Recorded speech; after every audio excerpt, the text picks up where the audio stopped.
ஈரோட பொறுத்த வரைக்கும் ஒரு நீங்கெல்லாம் சொல்வது போல ஒரு பெரிய மேசிவ் ஆன்டி இன்கம்பன்சி இருக்குமானா ஏதோ ஒரு வடிவத்தில் அது வெளியில வந்திருக்கும். ஆர்கே நகர்ல வந்தது போல, வேறு சில அபரேஷனான இடைத்தேர்தல்களில் வந்தது போல.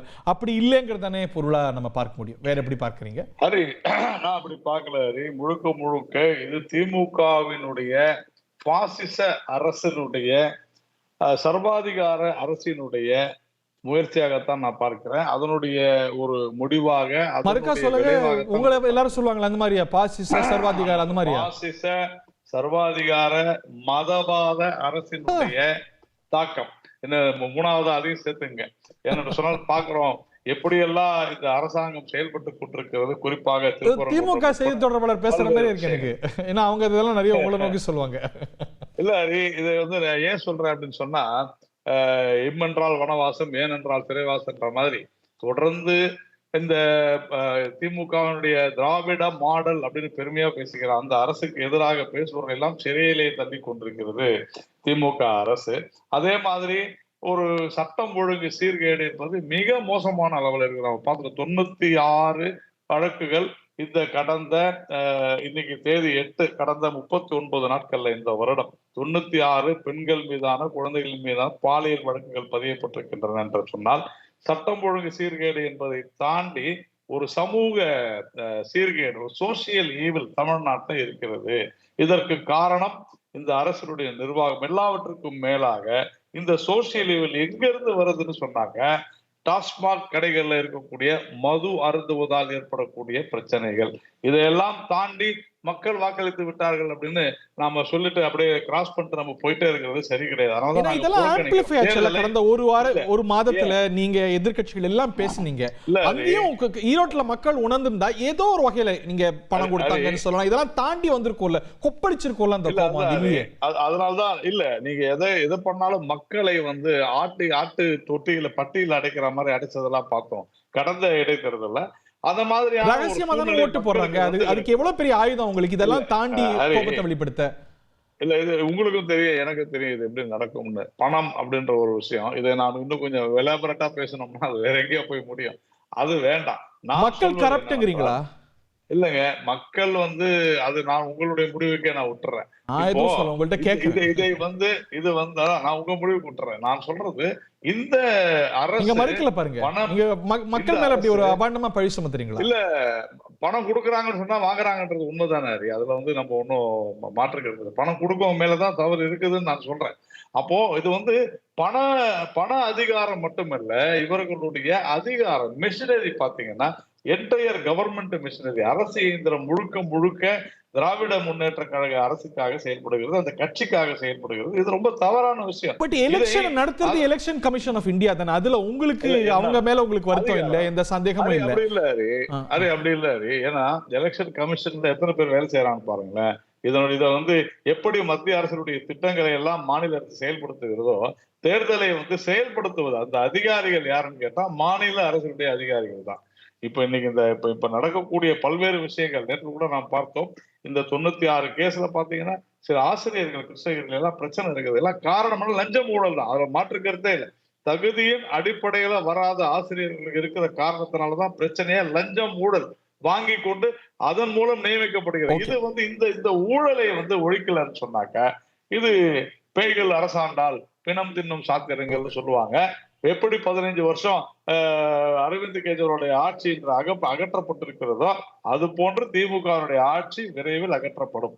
இரண்டாம் சுற்று முடிவுகளையும் பார்க்கிறோம். 12,539 வாக்குகள் திராவிட முன்னேற்ற கழகம், நாம் தமிழர் 1842 வாக்குகள்ல முன்னிலையில் இருக்கிறது. திராவிட முன்னேற்ற கழகம் முன்னிலையில் இருக்கிறது. இரண்டாம் இடத்துல ஆஃப்கோர்ஸ் இந்த நம்பர்ஸ் உங்களுக்கு பெரிய வருத்தத்தை தருமோ, பெரிய முன்னேற்றம் இல்லை, எதிர்பார்த்த அளவுக்கு இல்லை அப்படிங்கிறது தான் உண்மை. ஆனால் வந்துகிட்டு இருக்கு, வரட்டும். ஏன்னா இது ஒன்றும் புதுசு இல்லை. நம்ம போன முறை இடைத்தேர்தல் நடந்த போது கூட பார்த்தோம்.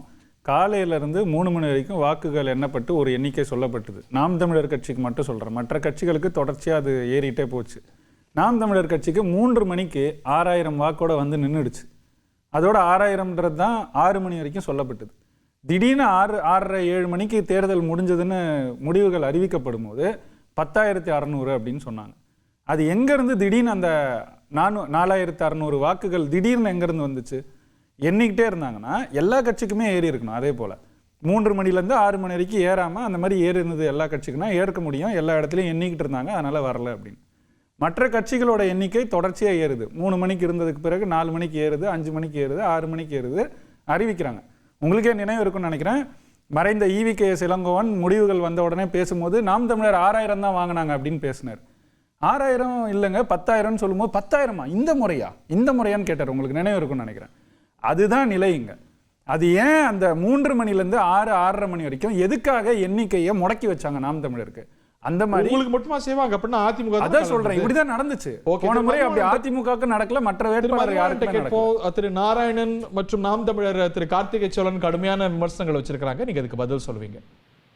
அரே, நாராயணன் பேசும்போது என்ன சொன்னாரு, இந்த பாசிசம் அப்புறம் இந்த விஷயங்கள்லாம் ஒண்ணு பேசினாருல்ல. ஆமா, என்ன கேக்குறேன்னா, இதெல்லாம் பேசுறதுக்கு பாஜகவுக்கு என்ன தகுதி இருக்குது? முதல்ல நான் என்ன கேக்குறேன், பிரிஜ்பூஷன் வழக்கு அவர் எப்படி மறந்து ஈஸியா போயிடுவாரா?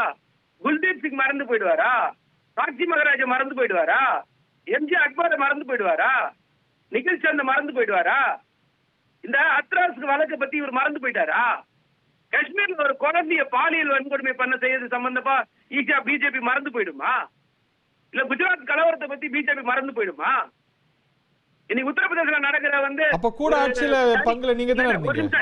ஹரி, அவரு நிறைய குற்றச்சாட்டு சம்பந்தமே இல்லாம பேசுறாரு சார். அவரு குற்றச்சாட்டுன்னு சொல்லிட்டு நான் என்ன சொல்றேன், அதுதானே மக்கள் தேர்தல்னு ஒண்ணு அறிவிக்கிறாங்க. மக்கள் மக்களுக்கு முன்னாடி பேசுங்க.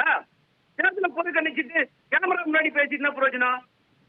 ஏன்னா மக்களுக்கு தேர்தலுக்கு ஏன் வரல? நீங்க கேட்டா ஒரு ஃபார்முலான்றீங்க. அப்ப நீங்க ஜெயிக்கிறதுல இந்த ஃபார்முலா தான் ஜெயிச்சீங்களா? நான் கேட்கிறேன், இப்ப டெல்லியில கடந்த முறை போட்ட FIR 314, இந்த யாட்டி தேர்தலில் மட்டும் போட்ட FIR 406 FIR. கடந்த முறை பிடிச்ச காசு 4.5 கோடி, இந்த வாட்டி 10.67 லட்சம் கோடி, 10.67 லட்சம் ரூபாய் இந்த வாட்டி பிடிச்சிருக்காங்க. போன வாட்டி லிக்கர் பிடிச்சது 69,000 லிட்டரு, இந்த வாட்டி 1,30,000 லிட்டர் பிடிச்சிருக்காங்க. இதெல்லாம் இப்ப பிஜேபி என்ன இதெல்லாம் கொடுத்துதான் பிஜேபி இப்ப டெல்லியில ஜெயிக்க போகுதுன்னு சொல்றாரு. அவரு என்ன பேசுறாரு? அவரு ஒரு பொது வெளியில பேசும்போது இவங்களுக்கு எதிராக பேசுறவங்க எல்லாம் வழக்கு போட்டுருவோன்னு சொல்றாரு. நீங்க நடந்தது கொஞ்சம் உத்தரப்பிரதேசல இந்த புல்டோசர் கலாச்சாரத்துல யார் ஞாபகம் வச்சு பேசுறது? புல்டோசர் கலாச்சாரத்தை உச்ச நீதிமன்றம் என்ன கண்டிச்சுது?